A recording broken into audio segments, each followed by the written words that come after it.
Soy Miguel Beltrán, profesor en esta universidad, en Ciudad Real, y me toca presentar al primero de los conferenciantes del día. Para quienes se dedican a esto del derecho administrativo o el derecho constitucional, José María Rodríguez Santiago no necesita presentación.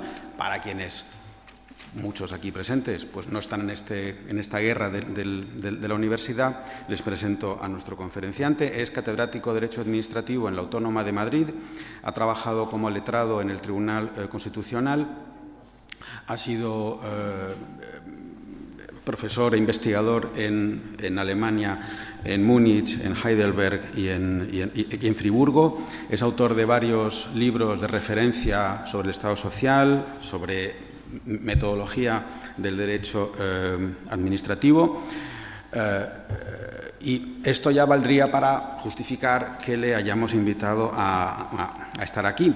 Pero además le hemos invitado a estar aquí para hablar de los derechos estatutarios porque es autor de un artículo del año 2012 o 2009 justamente sobre los derechos estatutarios, el reconocimiento en los estatutos de autonomía de tablas o listados de derechos de los ciudadanos, y además su postura en ese trabajo del año 2009, digamos que es un poquitín crítica o alternativa con la corriente, digamos, aceptada o general que viene aceptando o dando como buena y como positiva esta incorporación de derechos en los estatutos que han hecho prácticamente todos los estatutos reformados desde el inicio de las reformas estatutarias por el Estatuto Valenciano del año 2006. Por tanto,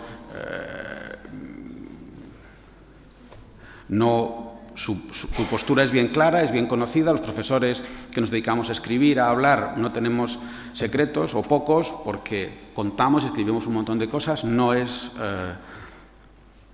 por tanto, ningún secreto que la visión de quien hoy nos acompaña en la mesa es, digamos, matizada o tal vez hasta crítica con el hecho de que los estatutos de autonomía incorporen derechos de los ciudadanos.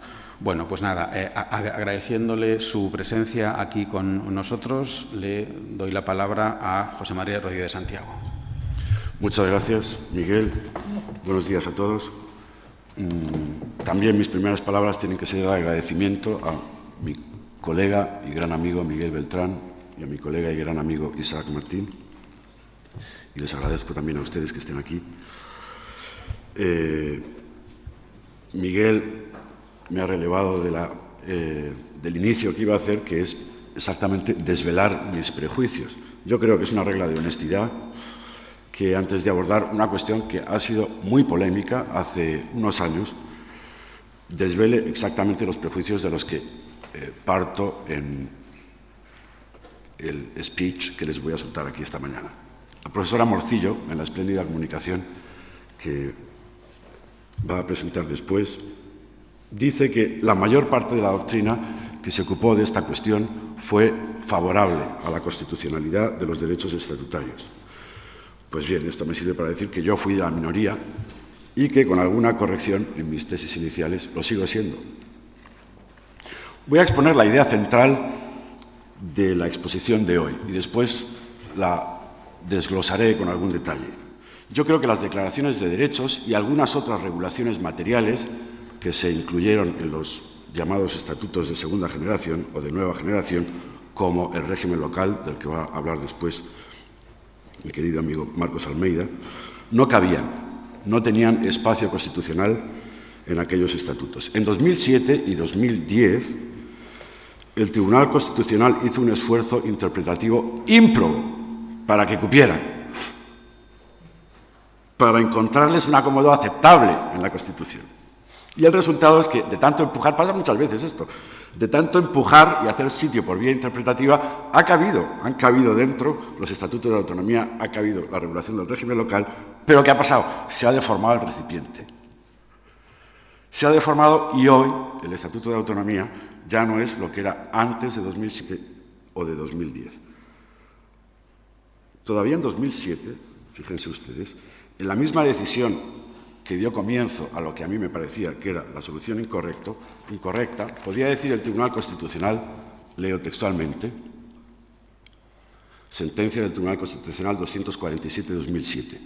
El Estatuto de Autonomía se integra en el parámetro de apreciación de la constitucionalidad de las leyes, tanto estatales como autonómicas, de manera que forman parte de lo que hemos llamado bloque de la constitucionalidad. No es que lo haya llamado el Tribunal Constitucional, es que está definido el concepto en el artículo 28.1 de la Ley Orgánica del Tribunal Constitucional.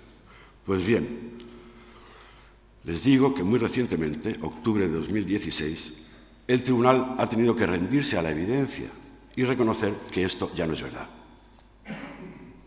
Que gracias a la inflación material del contenido de los estatutos, ya hay una parte blanda en los estatutos, donde se sitúan, desgraciada, pero precisamente, las declaraciones de derechos y el régimen local estatutario, que ya no es bloque de la constitucionalidad, porque no vincula al legislador del Estado. Y les digo muy concretamente qué significa esto. Si el estatuto dice A, el legislador estatal 3, 4, 6, 15 años después puede ignorarlo y decir B, y que esto no sea inconstitucional, sino que el estatuto no vincule a la legislación del Estado. O sea, los derechos y el régimen local han cabido en el estatuto, pero el estatuto se ha deformado. En lo que sigue,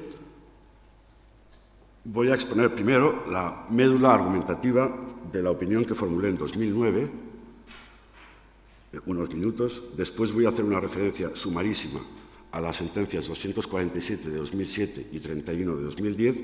La 247 de 2007, como saben ustedes, es la que se pronunció sobre la constitucionalidad del reconocimiento del derecho al agua de los ciudadanos valencianos. La 31 de 2010 es la sentencia del Tribunal Constitucional sobre el Estatuto de Cataluña. Y, por último, voy a formular unas propuestas muy concretas sobre lo que yo creo que sería una buena declaración de derechos en la reforma del Estatuto de Autonomía de Castilla-La Mancha. Y me voy a valer a lo largo de la exposición de ejemplos tomados precisamente de la propuesta de reforma del Estatuto de Autonomía de 2007.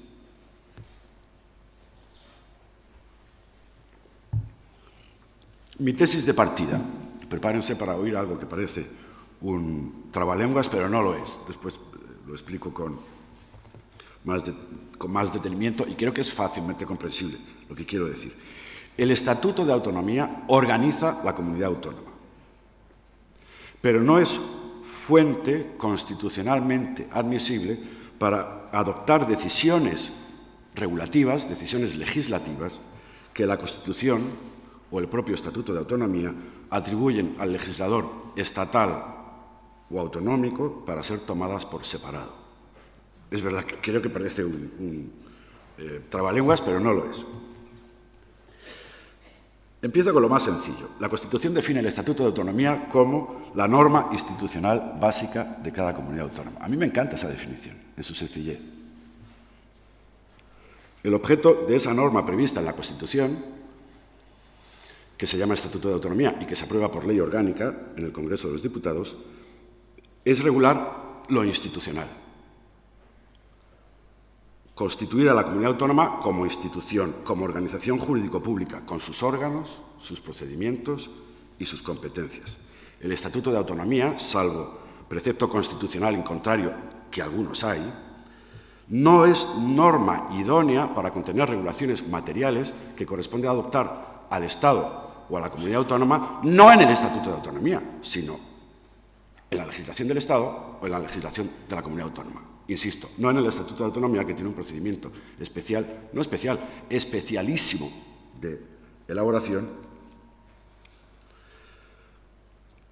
sino que el Estatuto de Autonomía ha de contener la regulación, lo dice la Constitución, institucional básica de esa organización jurídico-pública que se llama comunidad autónoma. Voy a poner un ejemplo controvertido a propósito, para hacer gráfico lo que quiere decirse. El artículo 98 de la propuesta de reforma de 2007 reconoce el derecho al agua de los ciudadanos de Castilla-La Mancha. Y en concreto la disposición transitoria primera dispone que, leo textualmente, los poderes públicos del Estado y de Castilla-La Mancha velarán para que el volumen trasvasable, estoy vendiendo miel al colmenero, porque esto lo saben ustedes mejor que yo, seguramente se lo saben de memoria, el volumen trasvasable desde el Tajo al Segura se reduzca progresivamente a partir de la entrada en vigor del presente estatuto hasta su definitiva extinción, que en todo caso se producirá en 2015. Esto nunca ha entrado en vigor porque nunca se aprobó el estatuto, pero imaginemos que esto se hubiera aprobado en su momento.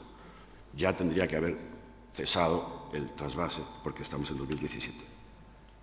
A mi juicio, debería ser obvio que la circunstancia de que sobre este texto haya concurrido la voluntad del Estado y la voluntad de la comunidad autónoma, y de que se haya aprobado por ley orgánica del Estado, no es argumento para hipotecar la competencia exclusiva del Estado sobre esta decisión.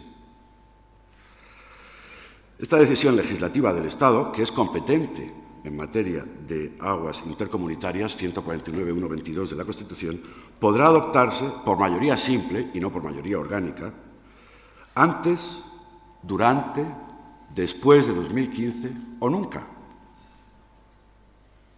Y no puede quedar vinculada a la voluntad concurrente del legislador castellano-manchego, ni petrificada por la exigencia de que exista una mayoría absoluta en el Congreso de los Diputados. Por utilizar las palabras que ha utilizado antes el vicepresidente, el Tribunal Constitucional no ha admitido que se blinden decisiones que corresponde adoptar al Estado a través de la ley ordinaria, normalmente. Dicho de otra manera, significa el Estado no puede ejercer esta competencia suya en materia de aguas intercomunitarias en el Estatuto de Autonomía. La puede ejercer en una ley de aguas, en el plan hidrológico posterior, aprobado por su ley, por la mayoría simple que exigen las leyes del Estado con carácter general, salvo que por alguna disposición excepcional se exija mayoría absoluta en el Congreso de los Diputados para aprobar una ley orgánica. No se puede hipotecar una decisión del legislador estatal sobre trasvases y atarla a lo dispuesto en el Estatuto. A este problema, al intento de vincular en el Estatuto decisiones que el Estado tiene que poder adoptar libremente en virtud de sus competencias, lo voy a llamar obstáculo del orden competencial. Obstáculo del orden competencial me refiero al intento de atar en el Estatuto competencias estatales.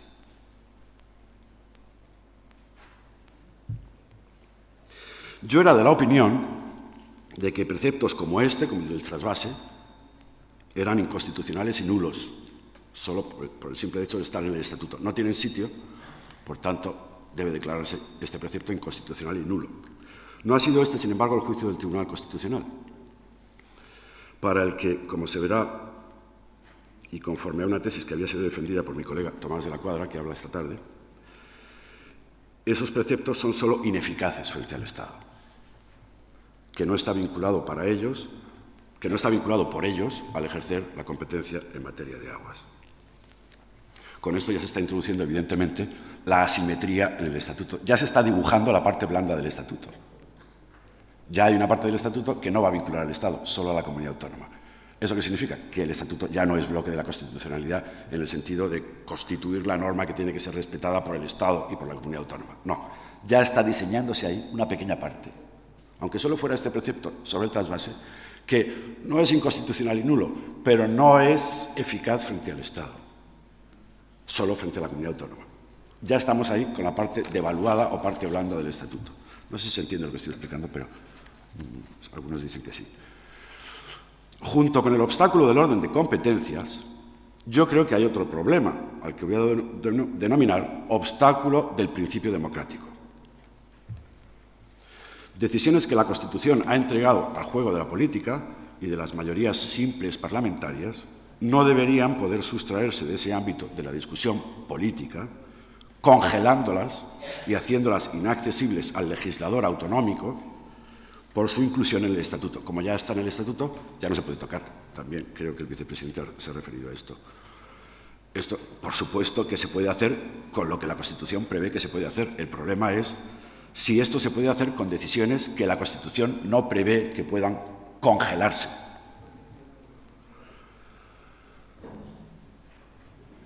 La idea de fondo a la que me refiero ahora mismo es la misma que está detrás de la tesis del Tribunal Constitucional sobre la reserva estricta a la ley orgánica. Ha dicho el Tribunal Constitucional, el criterio en la interpretación de la reserva a la ley orgánica ha de ser restrictivo. No vale que el legislador, que tenga una mayoría absoluta en un determinado momento, diga, pues mira, vamos a aprobar esto por ley orgánica y así no nos lo tocan los que vengan. No, solo se puede aprobar por ley orgánica lo que la Constitución prevé expresamente que se puede aprobar por ley orgánica, precisamente porque la Constitución no quiere que mayorías absolutas puedan petrificar la democracia, exigiendo mayorías absolutas cuando la regla general de la democracia es la mayoría simple. Esto, que yo le llamo, a lo que yo le llamo aquí el obstáculo del principio democrático, ha sido destacado por la doctrina, por una doctrina en concreto muy cercana a esta universidad, Luis María Diz Picazo. Dice, perdónenme que lea la cita, que es un poco larga, pero a mi juicio es muy clara. Un mismo enunciado normativo cambia de sentido dependiendo de que lo haga una ley o lo haga una disposición de rango supralegal, como la Constitución, el Estatuto, el Derecho de la Unión Europea, en este caso el Estatuto. Por ejemplo, afirmar que el personal sanitario debe respetar el testamento vital de aquellos pacientes que ya no pueden manifestar su voluntad es sin duda una opción política legítima, si la hace el legislador. Pero si la hace un Estatuto de Autonomía, significa que el legislador autonómico ya no podrá reconsiderar esa opción. En España, el terreno del proceso político democrático viene fijado por el título primero de la Constitución española. Esos derechos fundamentales son incuestionables, están fuera de la política, son decisiones sustraídas a la política. Admitir las normas estatutarias declarativas de derechos equivaldría, así, a admitir que en ciertas comunidades autónomas se puede estrechar dicho terreno de lo político del proceso político democrático. Y esto es lo mismo que privar a los ciudadanos por vía estatutaria de algo que tenían por vía constitucional. Voy a poner otro ejemplo de la propuesta de reforma del Estatuto de Autonomía de 2007. Un ejemplo por el que siento mucha simpatía, la verdad. El de la renta de subsistencia, regulada como derecho social en el 21F de la propuesta de reforma de 2007. Este es, creo, un mandato al legislador autonómica en virtud de su competencia, que yo creo que se podría rescatar en la futura reforma del Estatuto, como van a ver ustedes a continuación. Voy a hacer referencia a esto al final, en los términos a los que después aludiré. Desde luego, sin embargo, desde la perspectiva del obstáculo del principio democrático, el hecho es que este derecho se introdujo en el ordenamiento jurídico de Castilla-La Mancha por ley ordinaria, por ley autonómica ordinaria. La inclusión en el Estatuto de este derecho en términos tan densos y precisos como los que el precepto mencionado, el 21F de la, de la propuesta de reforma de 2007, lo sustrae de la decisión democrática y parece que impediría, por ejemplo, la regulación de las situaciones de extrema necesidad a través de prestaciones in natura, la alimentación o la residencia en centros públicos, no a través de una renta o de una cantidad en dinero, o sencillamente su derogación también por ley ordinaria. Por ejemplo, por un Parlamento en el que tuviera mayoría un partido liberal, un partido ultraliberal, o no sé si ultraliberal, un partido liberal, que ganara unas futuras elecciones democráticas, autonómicas. A mi colega, amigo, nuestro colega y amigo, Fran Camaño, que fue compañero nuestro en el Tribunal Constitucional, después ministro de Justicia, es catedrático en Valencia, le parece sorprendente y paradójico que se acepte que los derechos que podrían ser reconocidos en diversas leyes autonómicas, sectoriales, de la educación, de la sanidad, del consumo, o incluso en una Carta de Derechos de los Ciudadanos de Castilla-La Mancha, no puedan reconocerse en el Estatuto de Autonomía. Y pregunta Francisco Camaño, ¿por qué no puede hacer el Estatuto de Autonomía lo que sí puede hacer una ley autonómica? Fran, es muy sencilla la respuesta. La respuesta cae por su propio peso en el contexto de lo que ya se ha dicho, porque cuando lo haga el Estatuto, en adelante, ya no podrá modificarlo solo el legislador autonómico, por mayoría simple, que es la regla de la democracia. Por eso yo considero criticable la idea de que la inclusión de una declaración de derechos, esto se vendió mucho hace unos pocos años, en el Estatuto de Autonomía era expresión de autogobierno. Pues miren, vamos a prestar atención a la expresión, porque yo creo que ninguna expresión es más desacertada que esta. Yo creo que en el contexto de lo que se está diciendo, esta inclusión puede ser más bien una expresión de heterogobierno. Si estamos, por ejemplo, en el ámbito de una materia legislativa autonómica exclusiva, ¿qué hace el Estado codecidiendo en el Estatuto de Autonomía sobre una materia legislativa autonómica y vinculando al futuro legislador autonómico que tras las siguientes elecciones autonómicas puede ser de signo político muy distinto al del legislador estatal y al del legislador autonómico que conjuntamente aprobaron el Estatuto? ¿Por qué se le va a atar las manos a ese legislador? Hay que atarle las manos donde la Constitución permite que se le ate, donde no, hay que dejarle las manos libres porque para eso está la democracia. A mi juicio, hay autogobierno cuando se deja espacio a la política en el Parlamento autonómico, no cuando se atan sus decisiones con directivas que ha aprobado el Estado por ley orgánica.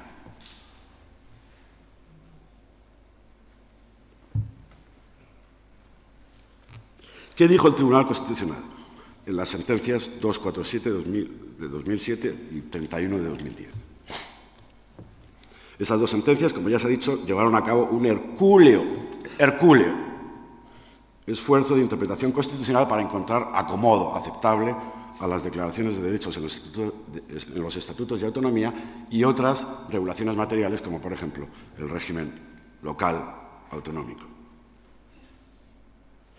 Sabemos que desde el punto de vista político aquel esfuerzo del Tribunal Constitucional no ha servido de mucho, desgraciadamente, aunque solo quien escriba historia-ficción podría saber o podría contarnos qué hubiera pasado en caso contrario.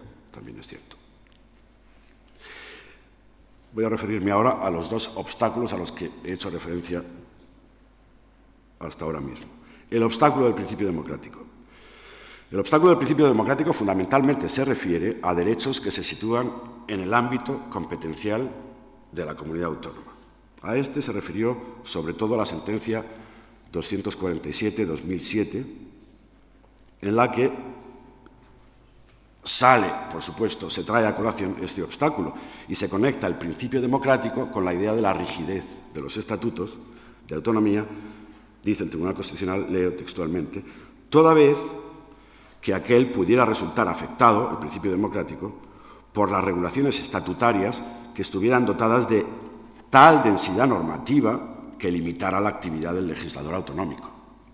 Por eso, se acepta solo que los estatutos establezcan, con diverso grado de concreción normativa, regula, si quieres, algunos aspectos de las competencias legislativas autonómicas, pero sin mucha concreción, solo los aspectos centrales o nucleares de las instituciones y de las competencias que se atribuyan en los ámbitos materiales que constitucionalmente les corresponden, para no atar las manos en exceso al legislador futuro. Esto fue una medida, digamos, una decisión que está a mitad de camino. No estuvo a mitad de camino, sin embargo, la decisión con respecto al obstáculo del orden competencial, que se refiere a si el Estatuto de Autonomía puede vincular las competencias del Estado para el futuro. Ahí el Tribunal Constitucional tuvo que ser contundente. Sentencia del Tribunal Constitucional 31-2010, Estatuto de Autonomía de Cataluña. Fíjense, se planteaba aquí la posibilidad de que en el Estatuto de Autonomía se incluyeran declaraciones de derechos, que eran declaraciones de derechos que solo podía desarrollar el Estado. Por ejemplo, les pongo tres ejemplos. Los efectos vinculantes del testamento vital, Fundamento Jurídico 19, la eficacia jurídica de los escritos presentados en catalán ante poderes públicos no radicados en Cataluña, Fundamento Jurídico 21, o el respeto a la libre decisión de la mujer con respecto al propio cuerpo y a su salud reproductiva y sexual, Fundamento Jurídico 28. Dice el Tribunal Constitucional que estos derechos o mandatos al legislador autonómico no vinculan de ninguna manera al Estado.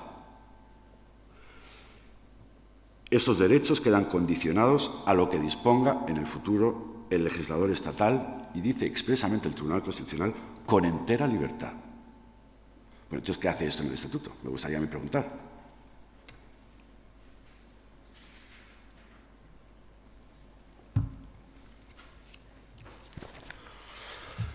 Con esto se estaba consolidando la idea de la asimetría en la eficacia vinculante del Estatuto con respecto al Estado, poca eficacia vinculante, en concreto en ámbitos en los que el Estatuto esté ocupando su espacio competencial, y con respecto a la comunidad autónoma, total eficacia vinculante.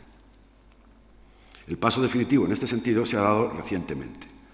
Sentencia del Tribunal Constitucional 168-2016, que también conoce Tomás de la Cuadra. Fundamento jurídico 3b.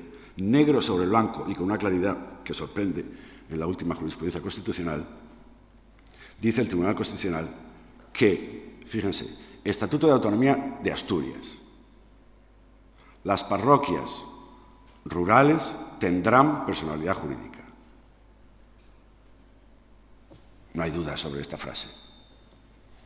Ley de bases del Estado, reforma de la Ley de bases del Estado de régimen local, de 2013. Las entidades locales, ¿cómo se llaman? Inframunicipales, menores, las entidades locales menores no tendrán personalidad jurídica. Se impugna la ley del Estado y dice, mire, es que mi Estatuto de Autonomía dice que en mi comunidad autónoma sí tienen personalidad jurídica las parroquias rurales. ¿Qué dice el Tribunal Constitucional? Los preceptos de autonomía del Estado, los preceptos del Estatuto de Autonomía en materia de régimen local no vinculan al Estado. O sea, las parroquias rurales tampoco en Asturias tienen personalidad jurídica, porque la ley ordinaria del Estado de 2013 ha desplazado el precepto del Estatuto de Autonomía de 2007, 8 o 9, no me acuerdo cuándo se aprobó. La ley ordinaria estatal posterior desplaza la parte blanda del Estatuto aprobado por ley orgánica. Tenemos aquí, en realidad, por utilizar una frase que se hizo muy famosa en su momento, Estatuto en el marco de las leyes estatales y no leyes estatales en el marco del Estatuto. Porque puede haber preceptos estatutarios, en concreto estos, declaraciones de derechos o regulaciones de derecho local, que no vinculen al legislador estatal, sino solo al legislador autonómico, y que el derecho del Estado está autorizado a desplazar en cualquier momento. En definitiva, y les aseguro que voy terminando, queda devaluado el Estatuto como norma del bloque de la constitucionalidad, artículo 28.1 de la Ley Orgánica del Tribunal Constitucional, porque, y aquí encontré cuando estaba preparando esto, y hablaba con Miguel Beltrán, una frase que viene al pelo, creo. El que mucho abarca, inflación material del Estatuto, poco aprieta. Devaluación de la parte no imperativa del Estatuto. Se te escapa. No todo puede tener tanta presión. No puede. Si quieres coger tanto, derechos y régimen local y financiación, y no sé qué. Mira, esto estaba pensado para otra cosa. Aprieta, pues se te van a ir unas cuantas cosas que va a ser blando eso. Eso va a ser blando. Es lo que ha pasado. Esta es la historia del Estatuto de Autonomía de 2007 a 2017. Por eso, a nadie le extrañará que yo ahora mismo diga que, si a mí me piden mi opinión, me la han pedido y la he dado, esto está escrito y lo voy a entregar a ustedes, a quien lo quiera de ustedes. A nadie le extrañará que yo diga que yo me separaría de la euforia declaracionista de derechos. En el Estatuto me encantan los que están en la Constitución. Los del Estatuto pues me gustan menos. Porque los que están en la Constitución son eficaces. Y en materia de derechos fundamentales, como dice un amigo mío también, un amigo nuestro, Chema me ha dicho 1000 veces, Chema, el que amplía, ¿cómo decía Javier Jiménez Campo? El que, se me ha olvidado ahora, creo que me acordaré hasta el final. Antes del final me acordaré. El que El que extiende, difumina. El que extiende, difumina. Javier Jiménez Campo es el autor de esta frase. Yo me separaría de la euforia declaracionista de derechos en el Estatuto y respetaría el formato que me encanta, la verdad, serio, sobrio y moderado del artículo 4 del Estatuto vigente, que modificaría, por supuesto, lo modificaría. Pero hay un artículo 4, por ejemplo, declaraciones de derechos, ya está. Derechos de los ciudadanos de Castilla-La Mancha, ya está. No 15 derechos que no se sabe para qué sirven. Perdónenme, voy a ajustarme al papel porque se me está viendo ya demasiado lo que pienso. Para eso te hemos traído. Voy a hablar solo de lo que tengo escrito, no de lo que pienso. O sea, me encanta el formato sobrio, moderado y serio de estar diciendo cosas que van en serio, no de estar haciendo brindis al sol, un brindis al sol. Y tendría en cuenta que, por centrar aquí ya mis conclusiones, respecto a los derechos cuya regulación es competencia del Estado, cuantos más derechos se incluyan y cuantos más densa sea la regulación de ese derecho, al agua, a la administración electrónica, a la emancipación de los jóvenes, a la educación, más extensa se hace la parte del Estatuto que no vincula al Estado y no pertenece, por tanto, al bloque de la constitucionalidad. A mí me gustaría que Castilla-La Mancha, no es mi comunidad autónoma, pero siento mucho afecto por ella, porque tengo muy buenos amigos aquí, que el Estatuto de Castilla-La Mancha fuera bloque de la constitucionalidad, no fuera una cosa así, blanda. Pero comprendo que también hay un valor simbólico del derecho, En ese valor yo creo poco, creo más en el del derecho eficaz, válido y eficaz. O sea, cuantos más derechos se reconozcan que afecten las competencias legislativas que pertenecen al Estado, más será la parte del Estatuto blanda o devaluada. Y con respecto a los derechos cuya regulación es competencia de la comunidad autónoma, pues también sería moderado con estos derechos, porque cuantos más derechos se incluyan y más densa sea la regulación, menos espacio queda para el libre juego de la política y la democracia de las mayorías parlamentarias simples.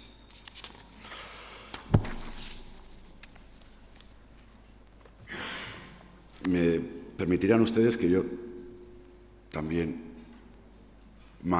envíe un mensaje tranquilizador.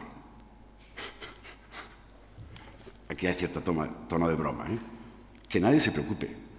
El Estado social no va a ser menos en Castilla-La Mancha por no tener generosas declaraciones de derechos sociales en sus estatutos. Yo esto lo veo claro. Eso se ha estudiado ya en toda Europa. La realidad del Estado social de cada país no depende del desarrollo positivo, constitucional y estatutario del principio de Estado social. Se ha dicho en una fase gráfica, la Constitución social es prácticamente irrelevante para el Estado social. Nos encontramos aquí en el límite de la fuerza directiva del derecho constitucional, lo que significa que es que el derecho constitucional en la parte del Estado social dirige muy poco la realidad. ¿Por qué dirige muy poco? Pues se puede decir con una cierta imprecisión, me ha dicho mi amigo Luis Arroyo, que también ha leído el texto, Chema, eso es muy impreciso. Es muy impreciso, pero es muy gráfico. Así lo transmito, como algo impreciso, pero gráfico. El Estado de Derecho se garantiza fundamentalmente en la Constitución y en los órganos judiciales. Pero el Estado social no. El Estado social se realiza, se hace real, sobre todo en la legislación ordinaria y en la administración. En concreto, voy más todavía a propuestas específicas. Por tanto, a mi juicio sería conveniente, en primer término, eliminar las que, sin pretender aquí utilizar ningún tono irónico, podrían denominarse obviedades bien intencionadas de la propuesta de reforma del Estatuto de Autonomía de 2007. Por ejemplo, disfrutar de los beneficios del principio de buena administración. Artículo 12A. El acceso en condiciones de igualdad a los servicios públicos. Derecho a ser tratado de forma imparcial y objetiva. Eso todo lo quitaría, en mi opinión. obviedades bien intencionadas. Segundo, eliminaría la referencia a derechos que corresponde regular al Estado. Por ejemplo, el agua, artículos 21J, 98 y disposición transitoria primera. Utilización de la administración electrónica, eso está en la Ley de Procedimiento Administrativo Común, 12H. Protección de datos, está en el artículo 18.4 de la Constitución. Testamento vital y dignidad en el proceso de la muerte, eso es de regulación estatal, artículo 20, lo ha dicho el Tribunal en la sentencia de Cataluña. Educación, la regulación del derecho, la legislación es competencia estatal también, artículo 21C de la propuesta. De forma tal que en un artículo de formato sobrio y serio, como el actual 4 del artículo vigente, sería posible.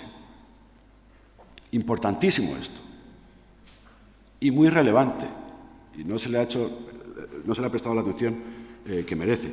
Incluir los derechos derivados del artículo 23.1 de la Constitución, el derecho a participar en los asuntos públicos, en el ámbito de la organización de la Comunidad Autónoma de Castilla-La Mancha. Aunque hasta ahora no se ha hecho referencia, yo no he hecho referencia a estos derechos, la sentencia del Tribunal Constitucional 247-2007 admite sin reservas, y yo también, la posible, que yo sea, admite sin reservas es irrelevante, es relevante que lo haga el Tribunal Constitucional, admite sin reservas la posible declaración de estos derechos en el Estatuto. A mi juicio, hay un muy buen punto de partida en el artículo 11 de la propuesta de reforma de 2007, que podría utilizarse para la redacción de un apartado en el artículo 4. Segundo, incluir la referencia actualizada a las políticas públicas que quieran considerarse prioritarias en el ejercicio de las competencias autonómicas, las que se consideran subsistentes del artículo 4.4 vigente, la protección del patrimonio histórico está ahí, la protección del medio ambiente, pero en fin, se puede añadir alguna cosa que sea más moderna, y las que puedan incorporarse sintetizando, que es lo que haría yo, el contenido de algunos preceptos de la propuesta de reforma. Por ejemplo, igualdad de las mujeres, familia, personas con discapacidad, menores, mayores y jóvenes. Esas son políticas públicas y está muy bien hacer una sintética, brevísima referencia a ellas en el artículo 4 sobre los derechos de los ciudadanos de Castilla-La Mancha. E incluir, ya lo he dicho antes, un mandato al legislador para que, en sustitución de la densa y concreta referencia a la renta de subsistencia, que a mi juicio es demasiado denso y demasiado concreto, se regule, por ejemplo, se ordene al legislador regular las prestaciones, es la terminología alemana, por cierto, las prestaciones, pero que deja abierto un marco al legislador que lo puede regular de una manera o de otra. Prestaciones que garanticen el mínimo existencial adecuado a la dignidad de la persona. Y de la regulación de la garantía del ejercicio de los derechos, es el artículo 22 de la propuesta de reforma de 2007, yo rescataría la también bien intencionada referencia a la suficiencia financiera de los presupuestos. No estoy seguro de que esto tenga mucha eficacia, pero por si alguna vez la tuviera, me parecería muy bien que esto se incluya. Esto es pura competencia, pura precepto organizativo en el Estatuto de Autonomía. Y, sin embargo, las funciones del Consejo Consultivo, del Consejo Económico y Social y del Defensor del Pueblo, a mi juicio, se pueden regular mejor en las leyes organizativas correspondientes. No tengo nada más. Muchas gracias por su atención. Se puede iniciar el debate.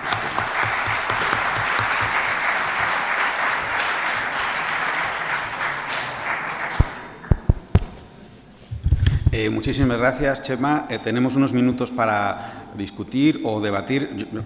Yo quería agradecerte que hayas empleado media hora en hablar de cosas esenciales para la democracia, para las regiones, para el sistema cuasi federal español, para el sistema autonómico, como la democracia, los derechos, las asimetrías que las tablas de derechos pueden significar en diferencias o simetrías respecto a una región respecto de otra, y también que nos hayas recordado que el camino que inició el Estatuto catalán hace unos 10 años y que fue aparentemente frenado en algunos aspectos, frenado en la sentencia del 2010, pues a lo mejor convendría, a tu juicio, pues no reabrirlo o no transitar por un camino en el cual los estatutos sigan, digamos, intentando comerle espacio competencial al Estado. Es un tema abierto, desde luego es un tema en el que caben legítimamente visiones distintas a la tuya, caben legítimamente pensar en esa función simbólica del Estatuto como incorporación de las aspiraciones de los políticos y de los ciudadanos de cada región, y yo creo que es muy importante que aprovechemos este momento, este debate, este proceso participativo que con tan buen criterio ha iniciado la Junta, para justamente que nos planteemos en esta región qué somos, qué queremos ser, cómo queremos serlo y cómo queremos plasmar y hasta dónde queremos plasmar en el futuro estatuto, si es que llega a ver la luz, ese estatuto de la ciudadanía que son los derechos. Abrimos el turno de palabra. Entonces, ha pedido la palabra el profesor Tomás de la Cuadra, pero como va a intervenir luego, casi doy otras palabras. Y luego, si hay sitio para ti, Tomás, ruego brevedad en la pregunta. Allá al fondo han pedido la palabra. Pero, tío,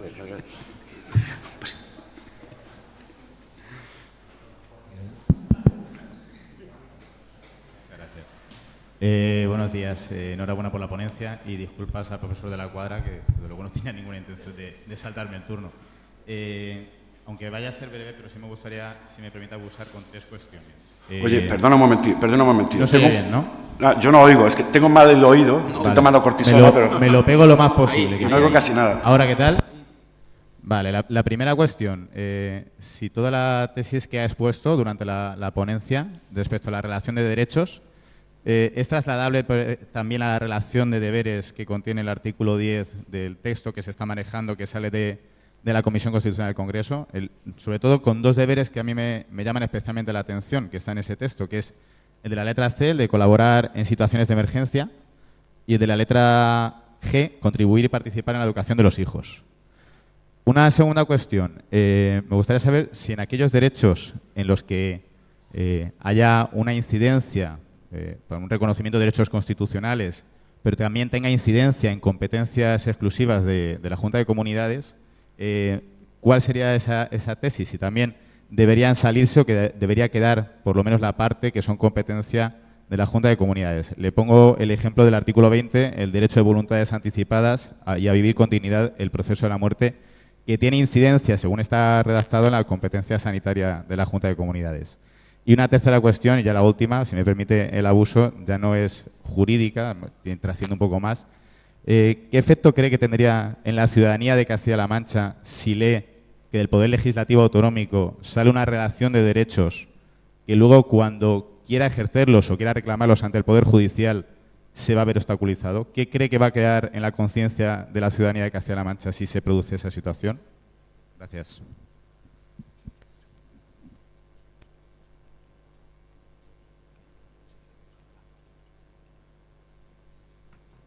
A ver, muchas gracias.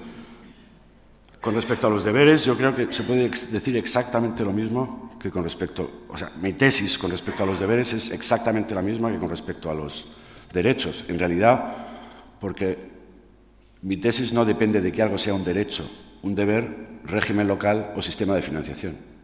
Mi tesis depende de que algo sea regulación material de competencia estatal o autonómica o regulación institucional. A mi juicio, el Estatuto de Autonomía se tendría que limitar a regular lo institucional en el Estatuto. Todo lo demás, régimen local, derechos, deberes, financiación, a mi juicio, merece el mismo tratamiento. Lo que sea de la competencia del Estado se remite a la legislación del Estado, lo que sea de la competencia autonómica a la competencia autonómica. El deber de participar, pues no sé quién tiene que regularlo. Creo que lo puede regular, no sé muy bien. ¿Quién tiene la competencia? En situaciones de emergencia, pues no sé. Supongo que sería competencia en materia de... Es protección civil, exactamente. O sea, posiblemente sea competencia autonómica. Digo lo mismo que he dicho antes, que es en la medida en que esto se regule con mucho detalle en el Estatuto de Autonomía, surge el problema del principio democrático. El legislador estará con las manos más atadas, el legislador ordinario estará con las manos más atadas porque ya hubo alguien, donde estaba, por cierto, el Estado, decidiendo en materia de competencia exclusiva autonómica, no es autogobierno, es heterogobierno, atando las manos al legislador futuro. Yo creo que, en concreto, lo que se refiere al testamento vital, según dijo el Tribunal Constitucional en la sentencia 31, aunque no era un problema de competencias, afecta aquí, por descontado, el desarrollo de las bases estatales en materia de sanidad, pero me parece que esas dos decisiones, la del testamento vital y la muerte digna, vivir con dignidad el proceso de la muerte, yo creo que esto está más en el ámbito de las competencias del Estado que en el ámbito de las competencias de desarrollo de la legislación básica del Estado en materia de sanidad. Creo. O sea, que esto lo citaría yo en el ámbito de regulación por el Estatuto de Autonomía de materias cuya competencia corresponde al Estado. O sea, por utilizar la expresión que he utilizado antes, ámbito de problemas en los que se da lo que yo he llamado obstáculo del orden de competencias. Y no te he oído bien la última pregunta. No sé si quieres volver a formularla porque te voy a decir una vaguedad y no me gustaría, no me parece bien hacer esto. No te he oído bien porque estoy sordo de esta parte, pero no siempre, sino ahora tomando cortisona ahora. No era una cuestión tan jurídica, sino ¿qué opinión le merece que si se crea o se recoge una relación de derechos en el Estatuto de Autonomía, qué cree que opinión o qué cree que puede quedar en la conciencia de la ciudadanía de Castilla-La Mancha, que lee el Estatuto de Autonomía, ve una serie de derechos que luego si los pretende reclamar ante el Poder Judicial se vería con un obstáculo de carácter jurídico y si cree que se podría sentir engañada o envilecido esa esperanza o esa ficción de querer tener un derecho que luego realmente no lo tiene. Muy bien. ¿Me permites decir, y te comprendo perfectamente, que esto no es una pregunta, ¿no? No es una... Tú has dicho la pregunta y en tu pregunta está implícita la respuesta. Comparto esto contigo. Creo que tú has dicho la pregunta y la respuesta, sí. Y yo comparto lo que tú estás diciendo. ¿Alguna pregunta más? Pues entonces le damos la palabra a Tomás de la Cuadra, que está aquí delante deseando debatir con nuestro ponente. Sí. Bien, yo me disculpo porque es verdad que voy a hablar esta tarde, pero puesto que habla más alto. Chema ha aludido a la posición que yo tenía en su momento, en el 2008, pues me parecía necesario discrepar, porque se trata de un procedimiento participativo. Nos comentaron los dos directores que estaría bien que estuviésemos en la jornada también para poder aportar visiones distintas. Yo estaría con Chema de acuerdo en un 20% de lo que ha dicho y discreparía en un 80%. Vamos a ver, yo estoy de acuerdo, comparto plenamente la afirmación de Chema de la degradación del Estatuto de Autonomía. Es decir, hay una degradación de la posición del Estatuto en régimen local o en derechos, pero es una degradación de la parte blanda del Estatuto que también se produce en competencias. Es decir, cuando el Estatuto de Autonomía reconoce competencias en materia de comercio interior a las comunidades autónomas, eso no es un ámbito propio de decisión blindado desde el momento en que con competencias transversales como el 149.1.13 el Estado regula los horarios comerciales. No por eso vamos a dejar de regular las competencias en el Estatuto de Autonomía, pero partes blandas, hay muchas más partes blandas que derechos y que régimen local. Todo el contenido de las competencias es parte blanda, porque el Estado, con las bases, o el Estado con sus competencias transversales, de facto está o no se encuentra vinculado por el Estatuto de Autonomía. Desde ese punto de vista, partes blandas las hay, y esto lo comparto, pero son muchas más, y lo que no creo es que se pueda renunciar a introducir estas partes blandas porque el legislador estatal no se vea vinculado por esas partes blandas. Yo creo que la vinculación al legislador estatutario por sí mismo es importante. Comparto plenamente que lo que no puede hacer el Estatuto es tratar de vincular al Estado con el testamento vital. Y la Ley de Autonomía del Paciente va a ser la que regule ese testamento vital y va a decir si son el paciente el que tiene que decidir últimas voluntades o su familia. Eso lo hace el Estado, pero la ley de sanidad podría establecer que fuese un desarrollo normativo en cada comunidad autónoma y no pasaría nada, ¿no? Pero en todo caso sería el Estado. Ahora bien, hay determinados ejercicios competenciales, también en materia de sanidad, que yo creo que son ejercicios competenciales donde el Estado no debería poder llegar, aunque el Tribunal Constitucional parece que va en la línea que sí puede. Por ejemplo, el ámbito subjetivo de las prestaciones sociales.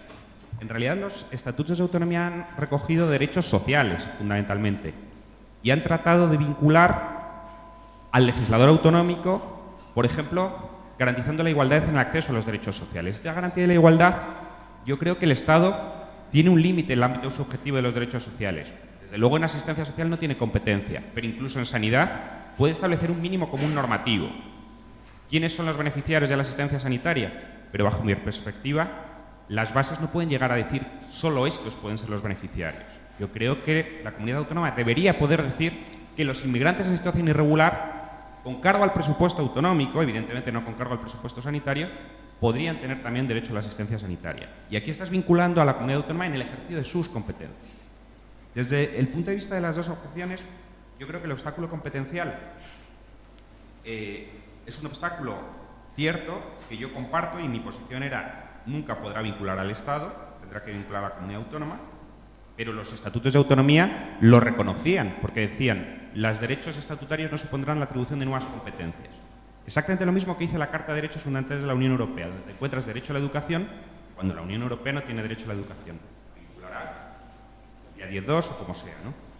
Yo creo que el obstáculo competencial queda salvado con el hecho de que solo vinculen al legislador autonómico. Y de hecho, la 247 convierte los derechos en principios rectores, pero siguen vinculando, porque los principios rectores vinculan y vinculan al legislador autonómico, no al legislador estatal.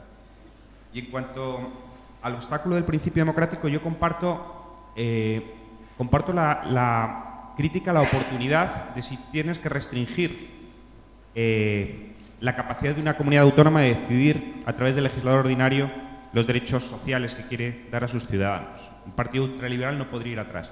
Pero yo creo que eso es una crítica de oportunidad a si incluyes o no, si petrificas o no los derechos sociales. Pero jurídicamente yo no veo ningún problema bajo el principio democrático, porque el Estatuto de Autonomía es votado o es decidido por los castellanomanchegos y por los ciudadanos. Es decir, petrificar en la Constitución determinados aspectos de los derechos fundamentales es una decisión que impide al legislador del futuro regular en materia de 27 de educación, y lo hemos decidido y lo hemos petrificado. ¿Cierra al pluralismo político el debate? Lo cierra, pero en un estatuto yo creo que se puede cerrar el debate al pluralismo también a través de una regulación de derechos sociales. Podrá ser más o menos criticable desde el punto de vista de la oportunidad política, pero jurídicamente no le veo problema. Es decir, yo no veo problemas jurídicos a la inclusión de los derechos en los estatutos de autonomía.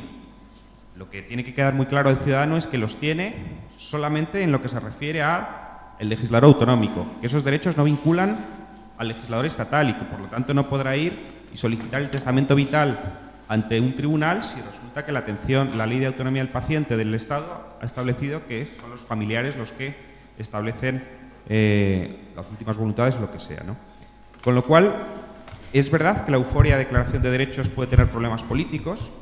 Yo lo veo más bien por el tema de la insatisfacción con la crisis económica de no poder atender algo que está petrificado en el estatuto, pero no son problemas jurídicos, son más bien problemas de, claro, los estatutos de 2007 recogieron derechos sociales en plena euforia económica y te encuentras con que ha reconocido determinados derechos sociales que hay que pagar. Pero eso no es un problema jurídico, es un problema más bien de frustración política, ¿no? Y simplemente, bueno, señalar esto, que yo creo que hay problemas políticos más que jurídicos, ¿no? Yo creo que ha sido clarísimo, Tomás. Yo creo que ha sido muy claro en tu exposición, no sé si tengo que responderte. Es tu opinión y esta es la mía. ¿Admites entonces? O sea, tú has dicho, creo que coincido con Chema del 20 y discrepo en el 80. Yo digo, yo creo que coincidimos bastante más del 20, pero, en fin, no voy a perder la cabeza por buscar lo que une y no lo que separa. El propio Tribunal Constitucional ha dicho que el obstáculo del principio democrático existe. O sea, en el obstáculo del orden competencial coincidimos totalmente. totalmente.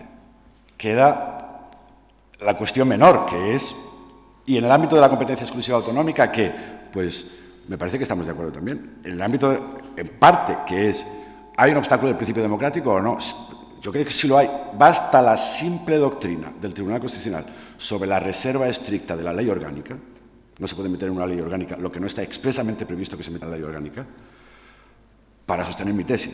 Si además añades que en la sentencia del Tribunal Constitucional 247/2007 el Tribunal expresamente dijo, y cuidadito, solo puedes meter lo básico, lo central, porque no puedes atar con el rigor de la mayoría absoluta al legislador autonómico.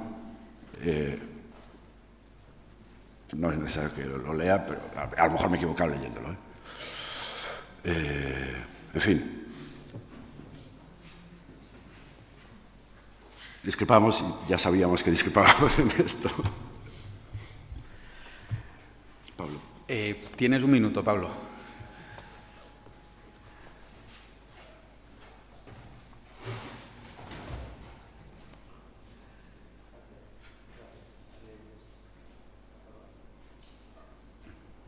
Ahora sí, vale, gracias. Bueno, yo simplemente quería expresar que me parece que el hecho del reconocimiento... Quería expresar que el hecho de que el reconocimiento de derechos en los estatutos sea algo que luego puede llevar a una frustración política, es verdad que quizás es un problema político, pero me parece que viene producido por una proclamación jurídica cuando no se está quizá siendo muy consciente de que al final el derecho se hace para los ciudadanos. Fundamentalmente los derechos se hacen con la idea de que puedan ser disfrutados, de que puedan ser tenidos en cuenta, de que puedan ser incluso formulados o servir como base de pretensiones judiciales para los ciudadanos. Entonces, si ya se entiende bastante mal el hecho de que, por ejemplo, los principios rectores de la política social y económica del capítulo 3 del título 1 de la Constitución no puedan ser invocados directamente por los ciudadanos, derecho a la vivienda, etcétera, derecho al medio ambiente adecuado, pues creo que en esta línea deberíamos ser quizá prudentes a la hora de formular derechos que luego no son tales, nada más. Bueno, pues... No pedías respuesta. Yo creo que hay que, me parece que en la misma línea de lo que tú estás diciendo, hay que hacerle recobrar a la ley el valor que tiene la ley. O sea, ¿qué problema tienen? ¿Qué es lo que no nos gusta de los derechos reconocidos por ley ordinaria? ¿Qué es lo que no nos gusta? Sobre todo teniendo en cuenta que los derechos reconocidos por ley ordinaria pues son los que más fácilmente se llevan a un tribunal, porque el juez está acostumbrado a tratar con esos derechos.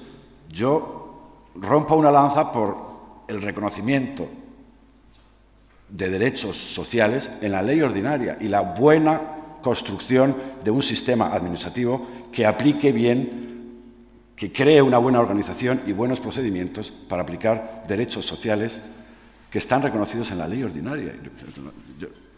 A mí no me emociona que eso esté reconocido en la Constitución si después no hay una ley y una administración que lo aplica bien, que es donde el derecho se hace vida. Por eso he citado antes la expresión esa de que el Estado social se hace real, dice la expresión, es una expresión alemana, en la legislación y en la administración. En la Constitución está ahí, eso vincula al legislador, es un mandato de optimización que se utiliza también, por supuesto, y no solo soy partidario de eso, sino que lo mismo lo he defendido por escrito, de que se interprete también extensivamente eso por los jueces. Desde luego no soy favorable a las tesis que a veces escucho por ahí de que los jueces hagan política social. Los jueces no pueden hacer política social. Los jueces tienen que aplicar la ley. Porque cuando hacen política social, pues están adoptando decisiones sobre presupuestos que ellos no son responsables democráticamente, no pueden llevar gastos presupuestarios. En fin. Muchas gracias, Pablo. Creo que pienso lo mismo que tú.